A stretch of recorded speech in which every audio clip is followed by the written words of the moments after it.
ಕುಂದಾಪುರ ತಾಲೂಕಿನ ಸೇನಾಪುರ ಗ್ರಾಮದ ಶ್ರೀ ಕ್ಷೇತ್ರ ಗುಡ್ಡಮಾಡಿ ಶ್ರೀ ಸುಬ್ರಹ್ಮಣ್ಯ ದೇವಸ್ಥಾನದ ಷಷ್ಠಿ ಮಹೋತ್ಸವವು ಸಂಭ್ರಮದಿಂದ ಜರುಗಿತು. ಕ್ಷೇತ್ರದ ಪ್ರಧಾನ ಅರ್ಚಕ ವಾಸುದೇವೊಳ್ಳಾರ ಮತ್ತು ಕ್ಷೇತ್ರದ ಅಧ್ಯಕ್ಷ ಅರುಣ್ ಕುಮಾರ್ ಶೆಟ್ಟಿ ಉಪಸ್ಥಿತಿಯಲ್ಲಿ ನವಕ ಪ್ರಧಾನ ಹೋಮ, ಹೃಕ್ ನಮಿತ ಕಳಶಾಭಿಷೇಕ ಹಾಗೂ ಇನ್ನಿತರ ಹೋಮ ಹವನಗಳು ನಡೆದವು. ವರ್ಷಂಪ್ರತಿಯಂತೆ ವಿಜೃಂಭಣೆಯಿಂದ ನಡೆಯುವ ಷಷ್ಠಿ ಮಹೋತ್ಸವವು ಮಹಾಮಾರಿ ಕೋವಿಡ್ ಕಾರಣದಿಂದಾಗಿ ಕೆಲವು ಪೂಜಾ ವಿಧಾನಗಳನ್ನು ಕೈಬಿಡಲಾಗಿದೆ. ದೇವರ ದರ್ಶನಕ್ಕೆ ಬರುವ ಭಕ್ತಾಭಿಮಾನಿಗಳಿಗೆ ಮಾಸ್ಕ್ ಕಡ್ಡಾಯ ಮಾಡಲಾಗಿದ್ದು, ಸಾಮಾಜಿಕ ಅಂತರಕ್ಕೆ ಒತ್ತು ಕೊಟ್ಟು ದೇವರ ದರ್ಶನಕ್ಕೆ ಮಾತ್ರ ಅವಕಾಶವನ್ನ ಮಾಡಿಕೊಡಲಾಗಿದೆ. ಕ್ಷೇತ್ರದಲ್ಲಿ ಲಭ್ಯವಿರುವ ಸೇವೆಗಳಾದ ಬಾಳೆಕೊನೆ, ಪಂಚಕಜ್ಜಾಯ ಇನ್ನಿತರ ಹರಕೆಗಳನ್ನು ಅರ್ಪಿಸಿ ಭಕ್ತರು ಶ್ರೀದೇವರ ದರ್ಶನವನ್ನ ಪಡೆದು ಪುನೀತರಾದರು.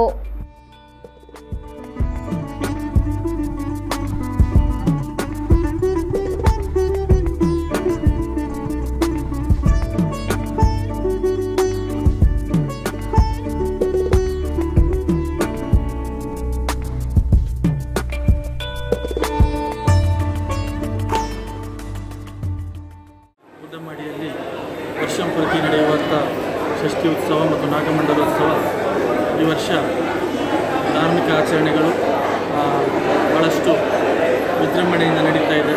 ಆದರೆ ಈ ಒಂದು ಕೋವಿಡ್ ಕಾಲದಲ್ಲಿ ಸರ್ಕಾರದ ಕಾನೂನುಗನುಗುಣವಾಗಿ ಕೆಲವೊಂದು ಸೇವಾ ಕಾರ್ಯಗಳನ್ನು ಈ ಬಾರಿ ಸ್ಥಗಿತಗೊಳಿಸಲಾಗಿದೆ.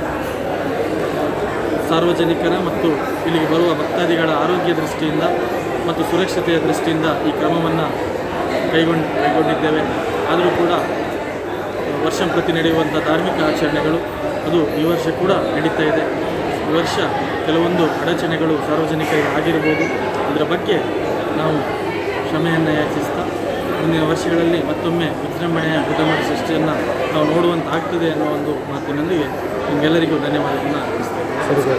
ಕೆಲವು ಧಾರ್ಮಿಕ ಕಾರ್ಯಕ್ರಮಗಳನ್ನು ಕೈಬಿಟ್ಟು ಈಗ ಭಕ್ತರ ಸಹಕಾರ ಭಕ್ತರಿಗೆ ಅದು ಅರ್ಥ ಆಗ್ತಾ ಇದೆ. ಖಂಡಿತವಾಗಿಯೂ ಕೆಲವೊಂದು ವರ್ಷಗಳಿಂದ ದೇವಸ್ಥಾನವನ್ನು ನಂಬಿಕೊಂಡು ಬಂದಂಥ ಭಕ್ತರಿಗೆ ಆರಂಭದಲ್ಲಿ ಸ್ವಲ್ಪ ನಿರುತ್ಸಾಹ ಆಗಿರ್ಬೋದು, ಸ್ವಲ್ಪ ಬೇಸರ ಆಗಿರ್ಬೋದು.